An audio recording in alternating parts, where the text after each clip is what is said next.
Class. आज हम लोगों ने स्टार्ट करनी है एक्सरसाइज 6.2 लॉन्ग क्वेश्चन के लिए है और कुछ क्वेश्चन शॉर्ट में भी आ जाते हैं इसके। तो फर्स्ट क्वेश्चन देखें, what do you understand by major of central tendency. Central tendency की डेफिनेशन सबसे पहले दी हुई है, डिफाइन करना है। तो यहाँ पर देखें मेजर ऑफ सेंट्रल टेंडेंसी का इंट्रोडक्शन दिया हुआ है। यहाँ से स्टार्ट करें, इन अदर वर्ड से to determine a specific value of the variable around which the majority of the observation tends to concentrate. यानी जो हमारे पास गिवन डाटा दिया हुआ है, आसान लफ्ज़ों में ये बताया गया है कि उसमें वैल्यूज़ में से एक ख़ास स्पेसिफिक वैल्यू होगी और वो क्या होगी, विच the majority of the observation, जिसमें सारी ऑब्जर्वेशन क्या करती हैं उस पर कॉन्सेंट्रेट करेंगी, यानी उनके साथ लिंक होगा उसका किसी किस्म का। तो वो वैल्यू हमारे पास क्या कहलाएगी, सेंट्रल टेंडेंसी कहलाएगी।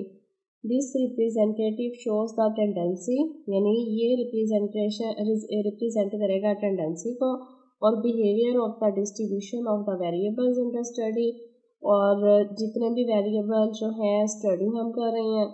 This value is called average और द सेंट्रल वैल्यू, ये वैल्यू एवरेज और सेंट्रल वैल्यू कहलाती है। और द मेजर और techniques that are used to determine this central value, वो वाला तरीकाकार जिससे हम वो वैल्यू मेजर करेंगे वो क्या कहलाएगा, मेजर्स ऑफ सेंट्रल टेंडेंसी कहलाएगा। वो सेंट्रल टेंडेंसी होता है, यानी जो भी डाटा हमें दिया होगा तो कोई वैल्यू एक ऐसी होगी उनमें से जो कि हर वैल्यू के साथ उसका लिंक होगा करीबी, ठीक है। तो वो क्या कहलाएगी, सेंट्रल टेंडेंसी कहलाएगी। जस्ट डेफिनेशन याद करनी है इसकी। इसके बाद आ जाए क्वेश्चन नंबर 2, ये भी शॉर्ट क्वेश्चन है। यहाँ देखें, define arithmetic mean, geometric mean, harmonic mean, mode and median. सारी डेफिनेशंस पीछे भी दी हुई हैं फार्मूला के साथ, लेकिन रिव्यू में भी हैं, हम रिव्यू से देख लेते हैं डेफिनेशन सारी। जी, सबसे पहले डेफिनेशन है हमारे पास arithmetic mean. Arithmetic mean is a measure that determine a value of the variable under study by the dividing the sum of the all values of the variable by their number। देखें, arithmetic mean कैसे major करेंगे, इसे हम लोग करेंगे जितनी भी हमारे पास वैल्यूज़ दी हुई हैं उन सब का सम करना है और जितने उनके नंबर्स हैं उन पर हम लोगों ने क्या करना है, डिवाइड कर देना है। तो जो आंसर हमारे पास आएगा वो क्या कहलाएगा, अर्थमेटिक मीन कहलाएगा। जैसे अर्थमेटिक मीन हम लोगों ने फाइंड करना है तो सारी वैल्यूज़ का सम सिग्मा x ओवर n आ जाएगा। जैसे हमारे पास वैल्यूज़ हैं 2 + 3 + 4, इनका सम कर लिया और 1 2 3 नंबर ऑफ वैल्यूज़ कितनी है, 3 है। तो क्या करना है, सबको सम करके 3 पे डिवाइड कर देना है। 4 5 6 7 8 9 ओवर 3 आ जाएगा और 3 3 9, ये हमारा क्या आ जाएगा, अर्थमेटिक मीन आ जाएगा। यानी जितना भी डाटा दिया हुआ है उन सब का सम करना है और जितने नंबर्स हैं उन नंबर पर डिवाइड कर देना है, तो वो हमारे पास आ जाएगा अर्थमेटिक मीन। ये अर्थमेटिक मीन की डेफिनेशन थी। इसके बाद ही आया हुआ है ज्योमेट्रिक मीन। ज्योमेट्रिक मीन दिया हुआ है of a variable x is the nth positive root of the product of the x1 x2 x3 से so on xn ऑब्जर्वेशन। देखें, nth रूट करने के लिए सबसे पहले आपको रूट का कॉन्सेप्ट होना चाहिए। अब देखें, अगर हमारे पास x की पावर 1/2 हो तो इसे हम क्या कहेंगे, ये है जी सेकेंड रूट ऑफ x, क्या कहलाएगा, सेकेंड रूट ऑफ x। इसी तरह अगर x की पावर 1/3 होगी तो क्या कहेंगे, third root of x। x की पावर अगर 4 होगी 1/4 तो फोर्थ रूट ऑफ x। इसी तरह अगर x की पावर हमारे पास क्या आ जाएगी, 1/n, तो हम क्या कहेंगे, nth रूट ऑफ x। क्या बोलेंगे इसको, nth रूट ऑफ x। अब यहाँ से आप आइडिया लें डेफिनेशन क्या है ज्योमेट्रिक मीन की। Geometric mean of a variable x is the nth positive root of the product of the observation, यानी जितनी भी ऑब्जर्वेशन है उन सब का आपने प्रोडक्ट करना है और उनका क्या करना है, nth पॉजिटिव रूट लेना है। तो वो आपके पास क्या होगा, ज्योमेट्रिक मीन कहलाएगा। जैसे ये जितनी भी ऑब्जर्वेशन है, सपोज कर लेते हैं हम 6 हैं, एन हमारे पास 6 है, तो सबका x1 x2 x3 x4 x5 x6 सबका मल्टीप्लाई लेना है और बाहर पॉजिटिव nth जो है वो रूट लेना है x का। n हमारे पास 1/6 आएगा क्योंकि 6 ऑब्जर्वेशन है, तो इसको सॉल्व करके हम लोग क्या फाइंड करेंगे, ज्योमेट्रिक मीन। ये था ज्योमेट्रिक। नेक्स्ट है harmonic mean. Refer to the values obtained by reciprocal the mean of the reciprocal of x1 x2 x3 xn observation. देखें इसमें क्या किया जा रहा है कि जो मीन है उसका रेसिप्रोकल लेना है और जो वैल्यूज हैं उनका भी क्या करना है, रेसिप्रोकल लेना है। अब देखें x1 x2 x3 का रेसिप्रोकल्स क्या आएंगे, x1 है हमारे पास, x2 है, x3 है, ठीक है, इसी तरह सो ऑन। रेसिप्रोकल इनके क्या आएंगे, यहाँ पर आ जाएगा 1/x1, फिर 1/x2, 1/x3।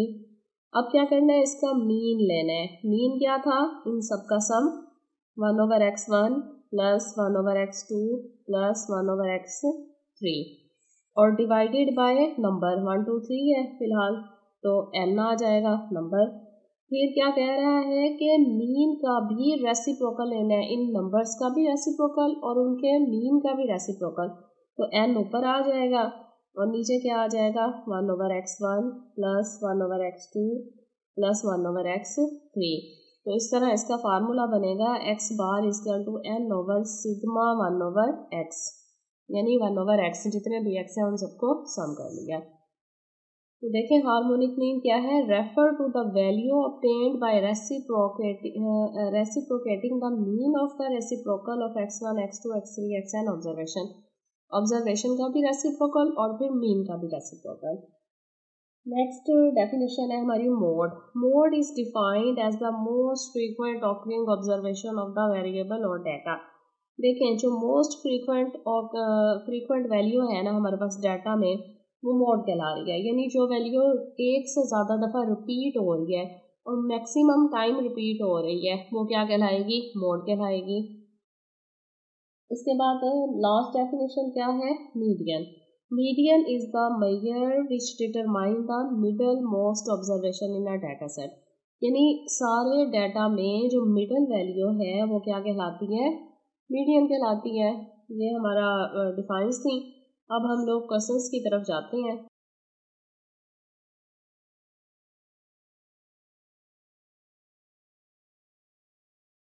देखें क्वेश्चन नंबर 3 हम लोगों ने सॉल्व करना है, लेकिन 3 से पहले आप लोगों को मैं अर्थमेटिक मीन के डायरेक्ट इनडायरेक्ट फार्मूला और ग्रुप और अनग्रुप डाटा के क्या फार्मूलाज हैं वो पहले नोट करवा देती हूँ ताकि आपको समझने में आसानी रहे। देखिए हम लोगों ने फाइंड क्या करना है, अर्थमेटिक मीन। अब कैसे फाइंड होगा अर्थमेटिक मीन, हमारे पास डाटा किस टाइप का होता है, पहले हम लोग फाइंड करते हैं नंबर 1 अनग्रुप्ड डाटा, इसी तरह नंबर 2 पे दूसरा डाटा कौन सा आएगा, ग्रुप। अब देखिए अनग्रुप और ग्रुप दोनों का फार्मूला डायरेक्ट और इनडायरेक्ट मेथड डिफरेंट है। तो सबसे पहले मेथड इसका क्या आएगा, अनग्रुप का डायरेक्ट मेथड। जी डायरेक्ट मेथड जो है उसमें हमारे पास फार्मूला क्या आएगा, अर्थमेटिक मीन का सिंपल जो है वो x बार है जो कि इक्वल होता है sigma x over n numbers. ये जी हमारे पास डायरेक्ट फार्मूला है इसका ग्रुप अनग्रुप डाटा का। अब b का इनडायरेक्ट फार्मूला, इनडायरेक्ट आ जाएगा इसका x bar equal to a plus sigma d over n। ये जी हमारे पास इसका अनग्रुप्ड डाटा का डायरेक्ट है और ये इनडायरेक्ट मेथड है। इनको याद कर लें अच्छी तरह तो आपके सवाल करने में आसानी रहे। अब हम आ जाते हैं, अगर हमारे पास डाटा जो है टेबुलर फॉर्म में हो यानी ग्रुप्ड डाटा हो तो फिर हम लोग उसे डायरेक्ट मेथड से कैसे करेंगे। जी अब डायरेक्ट में हमारे पास फार्मूला आ जाएगा x bar is equal to sigma F X over sigma F. ये ग्रुप डाटा का डायरेक्ट मेथड है। बी में आ जाएगा इनडायरेक्ट मेथड, तो इनडायरेक्ट आ जाएगा x bar equal to a plus sigma F D over sigma F. अब हम लोग आते हैं क्वेश्चन की तरफ, एक्सरसाइज की तरफ। अब आप लोगों को इजीली समझ आ जाएगा कि सवाल कैसे सॉल्व हो रहे हैं। जी, क्वेश्चन नंबर 3 हमारे पास है, find arithmetic mean by direct method for the following sets. दो सेट्स दिए हुए हैं, फर्स्ट मैंने राइट कर दी है। हम लोगों ने अरिथमेटिक मीन फाइंड करना है डायरेक्ट। अब देखें ये डाटा जो है अनग्रुप्ड है, तो यहाँ मैंने ऊपर फार्मूले लिखवा दिए हैं, अनग्रुप्ड का डायरेक्ट और इनडायरेक्ट। इसका मतलब है डायरेक्ट मेथड करना है तो ये वाला फार्मूला इस्तेमाल होगा, X bar equal to sigma X over N. तो वो फार्मूला लिखते हैं हम लोग। अरिथमेटिक मीन का सिंबल है X bar equal to sigma X over N. Sigma X का क्या मतलब है, सारी वैल्यूज का सम। सिग्मा होता है समेशन के लिए, यानी प्लस करना है सबको, सबका सम। तो क्या आ जाएगा 12 plus 14 plus 17 plus 20 plus 24 plus 29 plus 35 plus 45 और डिवाइडेड बाय नंबर करेंगे जितना डाटा है। तो 1 2 3 4 5 6 7 8 नंबर कितने हैं हमारे पास, 8 है।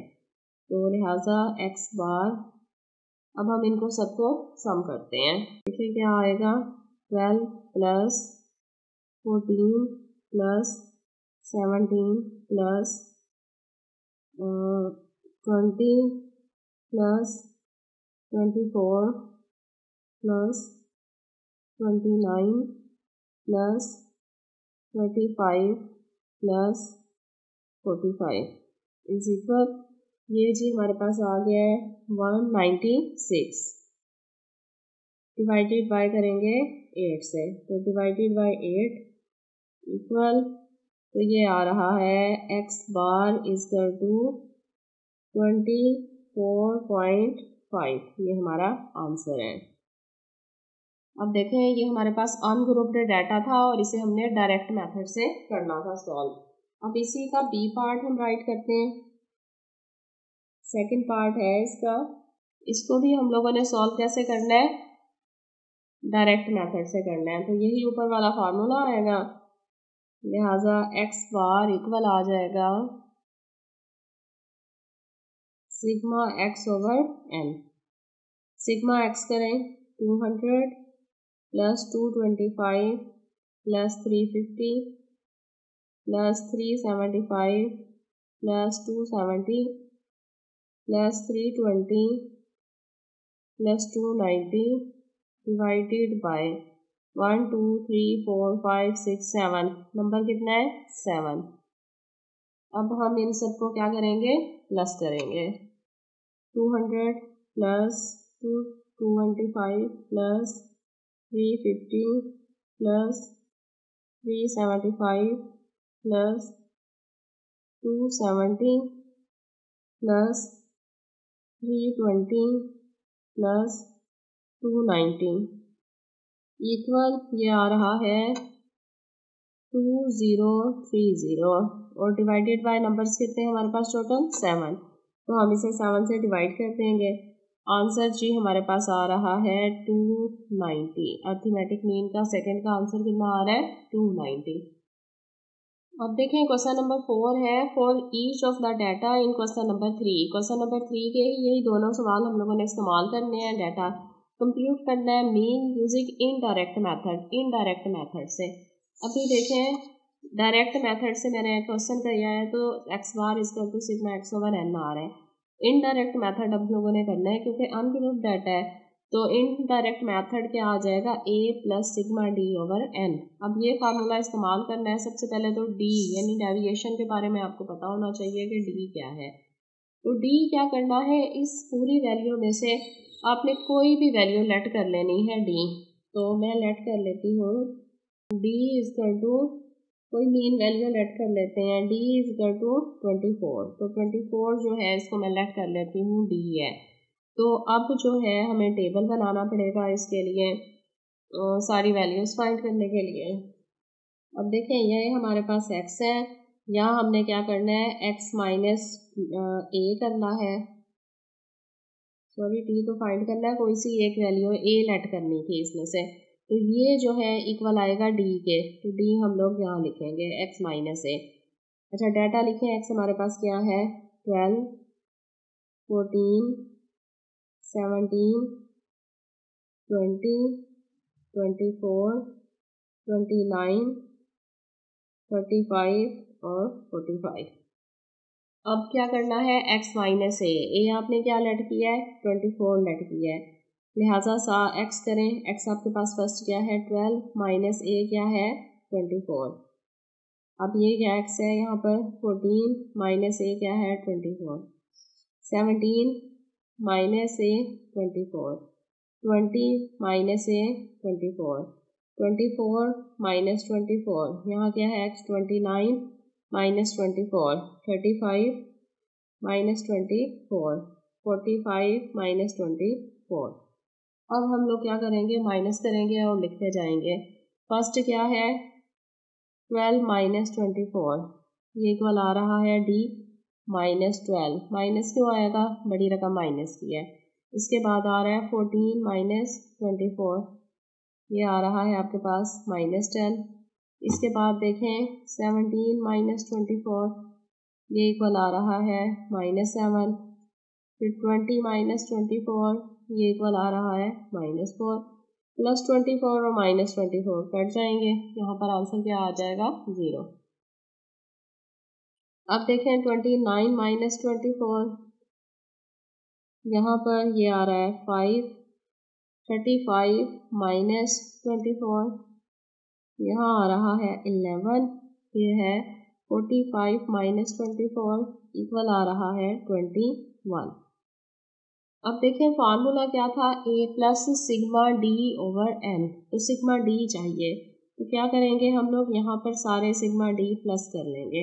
अब कैसे प्लस करेंगे, देखें कुछ रकमें हमारे पास माइनस में है, कुछ प्लस में आ रही हैं, तो हम क्या करते हैं सारी माइनस वाली जो है वो प्लस कर लेते हैं और प्लस वाली भी प्लस कर लेते हैं, फिर आपस में इन्हें प्लस माइनस कर लेंगे।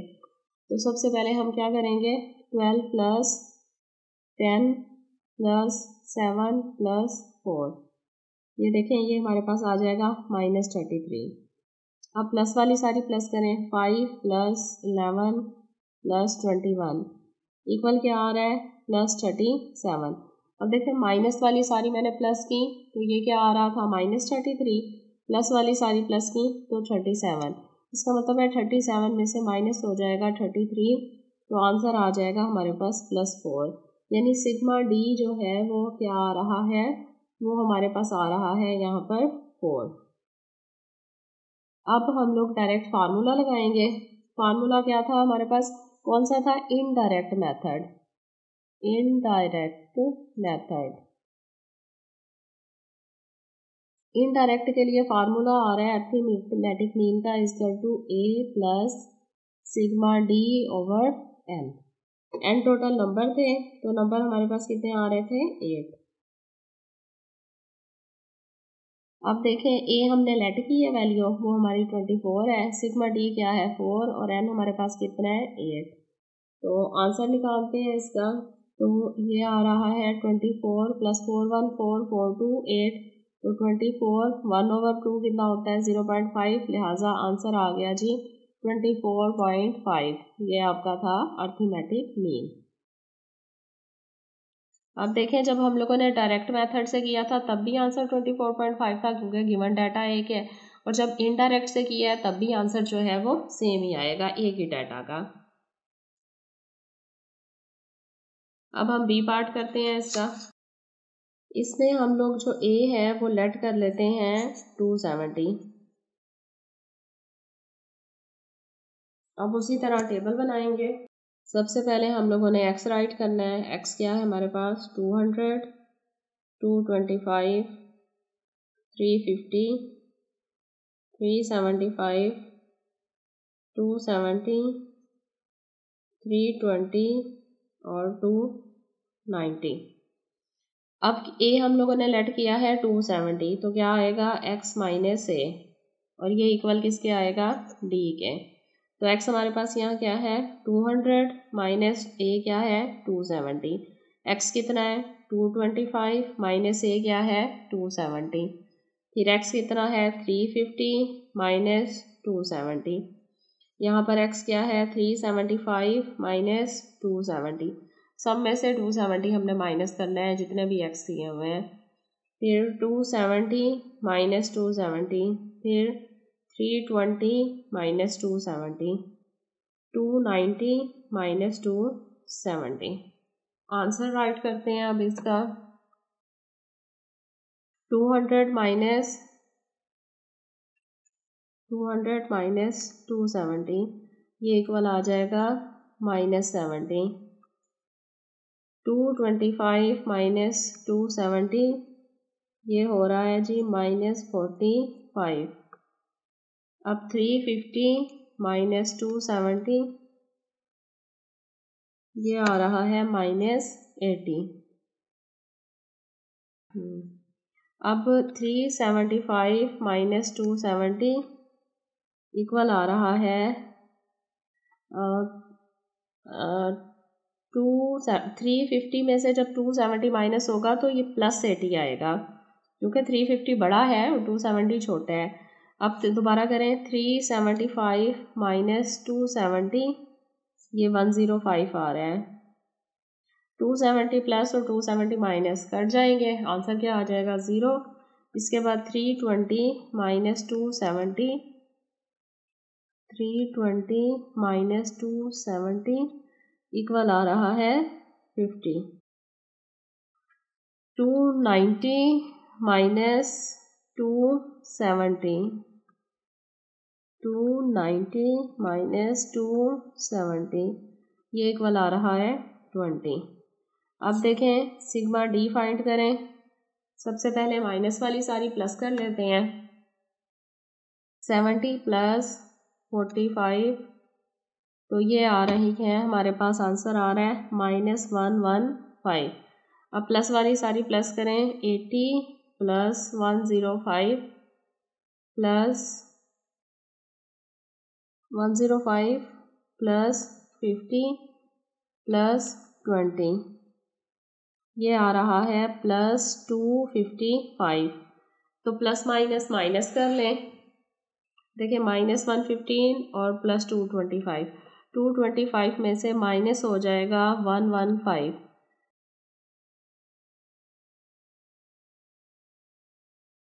और टोटल नंबर हमारे पास कितने हैं इसके 7, 1 2 3 4 5 6 7। अब हम लोग मेथड लिखेंगे। कौन सा हम लोगों ने सॉल्व करना था? इनडायरेक्ट, जिसका फार्मूला क्या है, x bar equal to a plus sigma d over n। a हम लोगों ने 270 लेट किया, सिग्मा d क्या और n कितना है 7 आ रहा है। तो ये डिवाइड हो रहा है 7 2 40 और ये 0 14 और ये आ जाएगा 20। लिहाजा 270 में जब 20 प्लस किया 7 8 9, तो आंसर हमारे पास क्या आ गया, x बार इक्वल टू 290। ये हमारा आंसर है। इनडायरेक्ट मेथड से, डायरेक्ट से भी यही आ रहा था।